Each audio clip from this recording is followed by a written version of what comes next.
My dear brothers and sisters, the readings chosen for today's feast are very beautiful. It tells us about the role of the holy angels and how, in a way, we can become great if we can become like little children who are, in a way, also like little angels. The first reading we heard today had to be taken into context.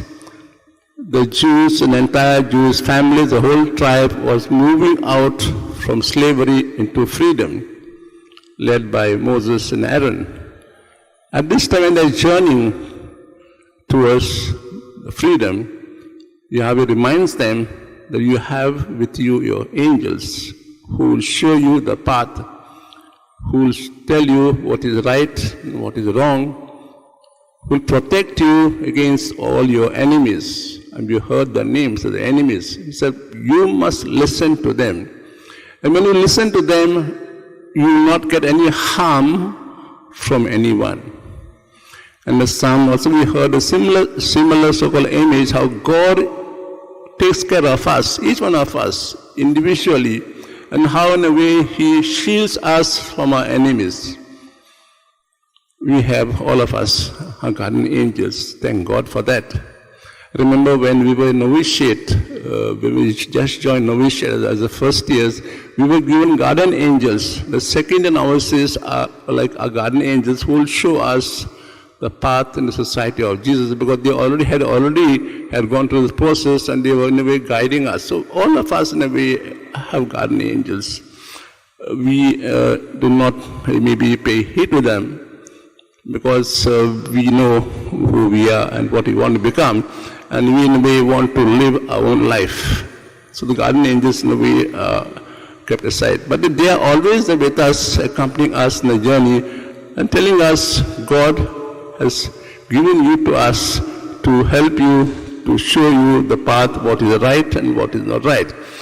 We can name them. We have got names given to us in the last days, who are the great angels and who are not so great. But whatever they are, their role is to help us in a life journey. In Gospel today, we heard about greatness. Who is great in the kingdom of heaven? Holy Father Pope Francis tells us, greatness is seen or is shown by not one what has, but what does with what he has. And this also entails a cross. One may have a lot of wealth, and yet if the wealth is kept only for myself, for ourselves, and I don't share with others, which also may entail a cross, then in the eyes of God, we are not great. We know great personalities in different fields, in the political field, in the medical field, and educational field. They're great because they rendered their service, or the talent God gave to them, to humanity. Therefore, we can be also called great if we render our service to mankind. In the Last Supper, Jesus, as he was having the meal, got up from the meal and washed the disciples' feet. And after having done that, he told the disciples, you call me Lord and Master. Truly I am.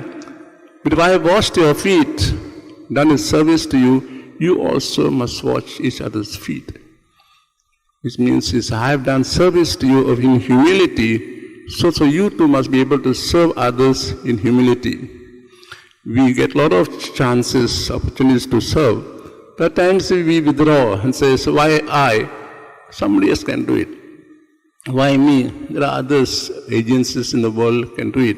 But if I, in a way, do a little service, it's like a drop in the ocean, which goes on rippling and multiplying, and then this world really can become a better place. So today we pray to our Lord, to the angels, that what we have, what is given to us, maybe little, we may share with others. For God can tell us as we journey on this earth and come to us and come, it says, because what I gave you, you shared with others.